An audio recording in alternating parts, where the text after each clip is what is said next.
Hello everybody, Jennifer Maker here. It's a beautiful day to create a unique piece of art that lights up. Light painting shadow boxes are a fun project that combines layers and light to bring a photograph to life. I can't wait to show you how to customize your own with the help of my free files. So pull up a chair here at my craft table and we'll get started.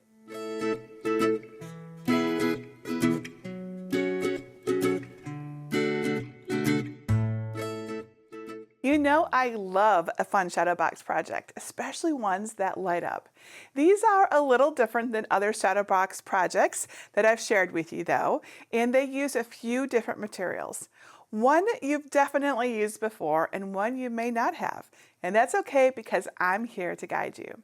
So in addition to some 8 by 8 inch and 8.5 by 11 inch shadow box frames, we'll be using regular white copy paper, transparency sheets, and some black cardstock for this project. And of course, we're going to need some LED lights. Here's the battery pack, and here's the lights themselves. We'll use a regular color inkjet printer to print certain layers, as well as a cutting machine to cut them. I'm going to use a Cricut Maker 3 in this video, but you can really use any cutting machine that works, including the original Cricut Maker, any of the Cricut Explorer series, or the Cricut Venture for this project.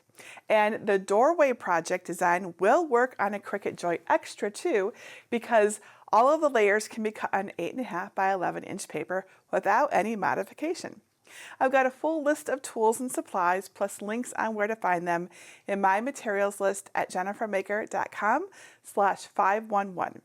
And because everyone learns differently, not only have I got this video tutorial to show you the process, but I have a full and detailed written instruction photo tutorial over on my blog post too. It's got images that show you each step as well as links to more information, so be sure to check it out. So are you ready to get started? I am too. I cannot wait to show you how this works. You are going to love it. So let me start by showing you how to get the free patterns. Step 1, get my free light painting shadow box designs. First, download my designs at jennifermaker.com/511. You can either download right from that link by saving the project or download from my entire free design collection. To find it, look for Libraries in the red bar at the top, and then click either Get a Password if you don't yet have one, or click Enter the library. Search the page for design number 511 and click the link to download the designs. In the folder, you'll find a JPEG folder with a doorway scene drawing layer that you can personalize with your own photo, and a landscape scene photo layer that you can personalize with your own custom combination of family silhouettes. There's also an SVG file that includes all of the additional layers and/or pieces that you need to complete the design. I will show you how to make both of these designs in this video. You can cut these by hand or, better yet, use a cutting machine. In this video, I'll show you how to make this with a Cricut cutting machine and the Print Then Cut feature in Cricut Design Space. First, for the doorway scene, I'll show you how to modify your photo to work in the design. Then use the Print Then Cut feature to prepare all the layers to fit together. Then later on for the Family Silhouettes project, I'll show you how to customize the design in Cricut Design Space to match your own family, and I'll also show you how to add your own name or another word to the frame. Step 2, prepare your design. In Cricut Design Space, click Upload and Upload Image. Then click Browse and find the SVG folder in the download file. Select the one called Light Painting Shadow Box Doorway Layers Jennifer Maker SVG. This is a cut file, so it will say Cut Image with the design preview. Click Upload and then add it to your canvas. Now we need to get our drawing layer. Again, click Upload and then Upload Image. On the Upload Image screen, select Complex so we keep all of the original details, and then click Continue. There's nothing for us to do on the next screen, so click Apply and Continue. On the next screen, select Print Then Cut Image and click Upload. Now add it to the canvas. You'll notice that the files are different sizes. That's because image files tend to upload unnecessarily large, while SVGs will upload at their predetermined size. With the drawing layer selected, click the red exclamation point over in the Layers panel. Now click Auto Resize Image to resize it to approximately 7.38 inches by 7.38 inches. And this is the perfect size to fit in the 8 by 8 inch frame from my materials list. I don't recommend resizing the design because the print then cut layers are sized for the 8 by 8 inch frame. Now we need a photo to add to our doorway scene. Click Upload again and then find and select the photo of your choice. I'll choose this cute picture of Greg and I. Upload it as a complex image type and then select Print then Cut. Then add it to your canvas. To fit the template, I'll keep the lock icon closed up here at the top and then resize my photo to be 9 inches wide by 6 3/4 inches tall. You want to keep the lock icon closed to maintain the photo's proportions, so nothing is like stretched or too tall or anything like that. Now your photo might be totally different dimensions than mine, and that's okay. When you resize it, just make sure the width is at least 4.5 inches and the height is at least 5.5 inches. And then click the minus sign to zoom out to see more. Move the photo and line drawing away from the gray and yellow SVG layer on your canvas. And then select the SVG layer and ungroup it. Move the 2 gray layers out of the way and then move the photo so it's on top of the yellow layer. Send the photo behind the yellow layer by clicking Arrange and then Send to Back. Position the photo so the focal point, and in this case that's me and Greg, can be seen through the doorway cutout. Make sure parts of the photo can also be seen through the window cutouts on the right. Select the yellow layer in the Layers panel and then click the duplicate icon to make a copy of it. Move the copy aside. Select the photo layer and the original yellow layer and click Slice. Delete the original yellow layer, the extra yellow pieces, and the extra photo pieces. If your photo is larger than your yellow layer, you will have some extra pieces that need to be removed. To do this, click the Shapes button on the left and select the square. Resize the square to cover as much of the extra pieces as you can. Select the square and photo and click Slice. Delete all of the layers except for the one with the photo inside the door and window shapes. If you still have extra photo pieces, add another square to slice those pieces out. Your remaining photo layer should be about 3.9 inches wide and 5.05 inches high. Now take your yellow layer and position it over the photo layer so the photo shapes are perfectly aligned within the cutout areas. Zoom in if needed for more accurate positioning. Send the yellow layer behind the photo layer by clicking Arrange and Send to Back. With the yellow layer selected, click Contour. In the Contour window, click Hide All Contours to remove everything but the large square, and then click the X in the upper right corner to close the Contour window. With the yellow square selected, click this color swatch in the top menu and choose White. Select the white square and the photo layer and click Flatten. Now you have a print then cut layer of a white square with your photo showing only in the doorway and window shapes. Click Select All to select all 4 layers on the canvas. Click Align and then Center to align all of the layers. This looks awesome. The layers are now ready to cut. Make sure the correct machine is selected in the top right and then click Make It. On the Prepare screen, you should have 4 mats. The first 2 should be 8.5 by 11 inch print then cut mats, and the second 2 should be gray basic cut mats. Don't mirror any of the mats. Change the material size for the gray mats to 8.5 by 11 inch letter if you're using the 110-pound cardstock from my materials list. Now click back on the first mat and then click Continue. Click Send to Printer and be sure to select your inkjet printer. Toggle Add Bleed and use System Dialog to the On position. And then click Print. Now the print screen for your printer will appear, but it's probably going to be hidden behind Cricut Design Space, so minimize your Cricut window to see it. Now for the line drawing layer, set the media to plain and the quality to best. And then with a piece of 8.5 by 11-inch 24-pound copy paper loaded into your printer, click Print.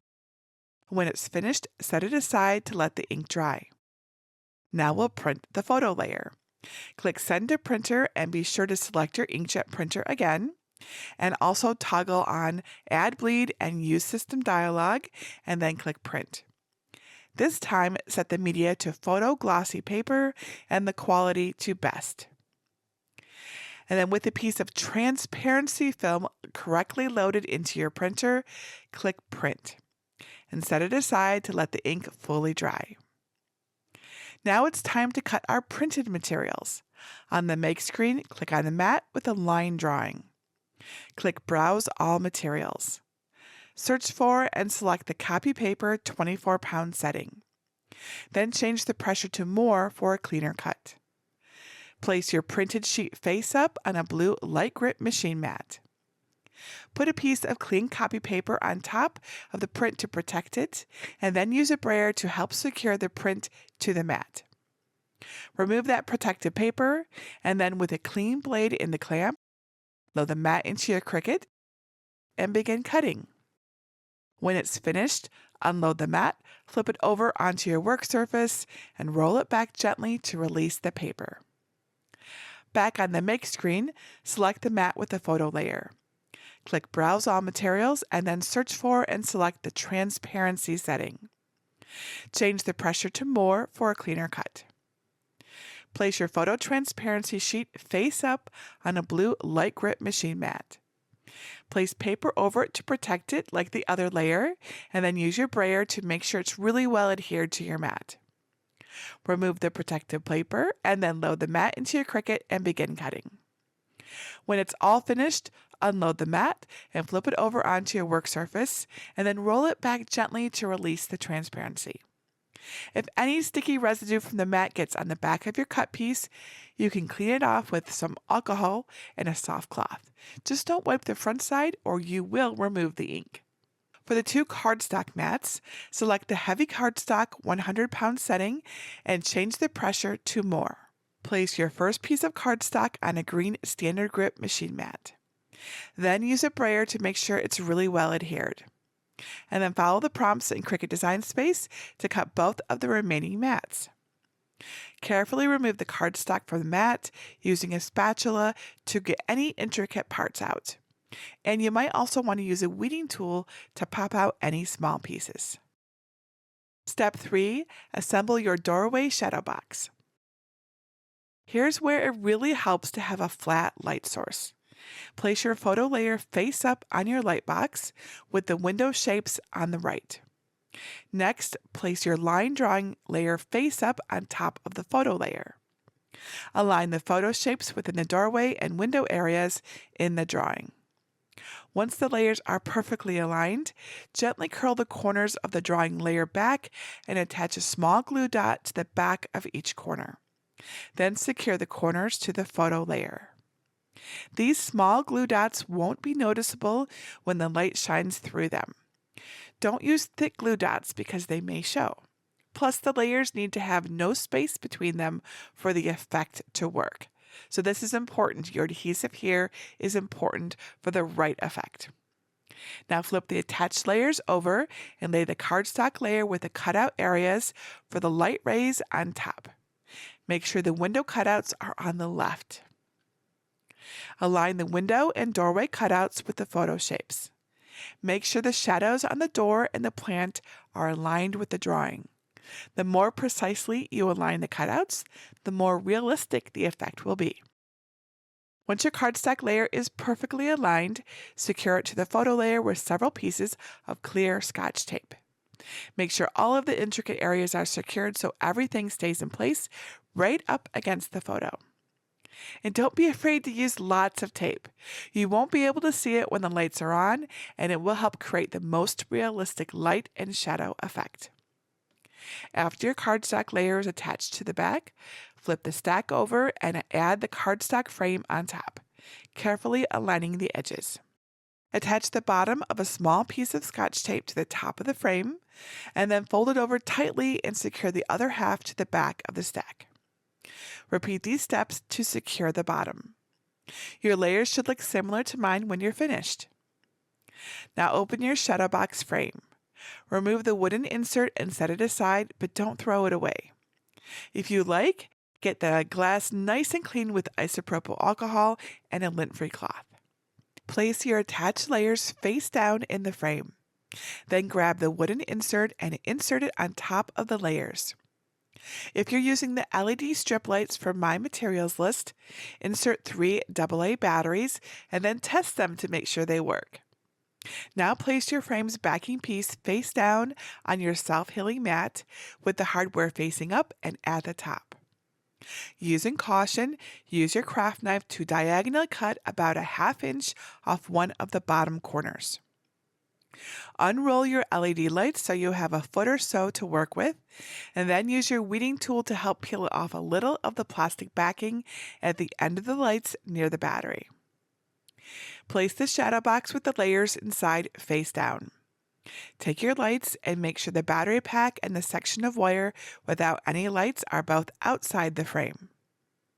Starting in the same bottom corner as the notch you cut on the frame's backing, insert the adhesive to the inside edge of the wooden insert right along the top.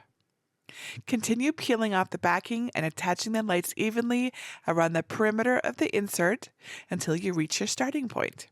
Your lights should look similar to mine. Attach another row of lights directly below your first one following the same process. Find the closest spot on your light strip where it can be cut. This will be denoted by a small scissors icon with the plus and minus symbols on both sides. And then use your scissors to cut the strip in this area. You'll just probably want to toss the extra. There's no way to really reuse that. Reattach your shadow box's backing, making sure the wire is hanging through the notch. And it's finished. How cool is this? Project number 2, Family Silhouettes Design with a Sentiment. To begin, follow the directions in Step 1 earlier in this video to get started. Step 2, prepare your design. Make a new project in Cricut Design Space and then upload the silhouettes, SVG, and JPEG files and add them to your canvas. The files for this project include a sky image, a frame, an optional family sentiment, and 14 separate silhouettes that can be used to customize your design. You can upload a different photo for your background if you'd like. Just make sure it's high resolution and in landscape orientation. That means it's wider than it is taller. But try not to pick a photo that is too busy or too dark, like you don't want to use a city skyline or a nighttime image because they'll be hard to see with the silhouettes against it. Instead, you'll want to choose a daytime photo with a lighter, less busy background, like these. Now we need to resize the photo so it will fit the project and our printer. So click the red exclamation point in the Layers panel. And then click Auto Resize Image to resize it. Mine resizes to 8.78 inches by 6.76 inches. Select the layer with the silhouettes and click the Ungroup icon. Select the photo layer and click Arrange and Send to Back. Now select and move the black frame on top of the photo so all 4 edges of the photo are covered by the inner border of the frame. And now choose the silhouettes that you'd like to use and move them into the frame. I think that's the fun part. If you need to flip the direction the silhouette is facing, select that silhouette and click Flip at the top and choose Flip Horizontal. Now arrange your chosen silhouettes so their feet touch the ground and their hands overlap. If you'd like them to be holding hands, of course. If you need to resize a silhouette, just select it, click the corner of the bounding box, and drag to enlarge or reduce the object. Make sure all of your silhouettes that are holding hands are aligned correctly and there are no small holes that won't cut well. Click the plus sign to zoom in and reposition the objects if needed. If you'd like to add the word family above your silhouettes, select that layer and move it to the top center of your frame. Click and drag to select the unused silhouettes, and then click the group icon and delete the grouped layer. Select all of your chosen silhouettes, the frame, and the family sentiment if you're using it. Be sure not to select the photo layer, and then click Combine and Unite. The layers are sized perfectly for the 8.5 by 11-inch shadow box frame in my materials list, and they're ready to cut. With the correct machine selected, click Make It. On the Prepare screen, you should have two mats. The first will be an 8.5 by 11-inch print then cut mat, and the second should be a black 12 by 12-inch basic cut mat. Don't mirror either mat. Select the first mat again, and then click Continue. On the Make screen, click Send to Printer. Toggle on Add Bleed and Use System Dialog, and then click Print. Your print dialog box will be probably behind your Design Space window. And once you've got that, you'll want to select the media to photo glossy paper and the quality to best. Load the transparency film into your printer with the correct side face up and then click Print. And set it aside to fully dry. Back in Cricut Design Space, select the mat with the photo layer and click Browse All Materials. Select the transparency setting and change the pressure to More for a cleaner cut. Place your printed transparency sheet printed side up on a blue light grip machine mat and make sure it's oriented in the same direction as it is on your screen. And then put a piece of clean copy paper on top to protect it while you use a brayer to secure the print to the mat. And then with a clean blade in your clamp, load and cut your mat. And when it's all done, unload your mat, flip it over, and carefully roll it back to release the film. Now back on the Make screen, select the black mat and select the medium cardstock 80-pound setting and change the pressure to More for a cleaner cut. Place your black cardstock on a green standard grip machine mat and adhere it well with your brayer. Then load and cut the mat. When the cut is complete and you're removing the cardstock from the mat, use a spatula to carefully remove any intricate parts and a weeding tool to pop out any small pieces. Step 3. Assemble your Family Silhouettes Light Painting Shadow Box. Place your cardstock silhouettes layer face down on your flat light source like a Cricut Bright Pad. The word Family should look backwards.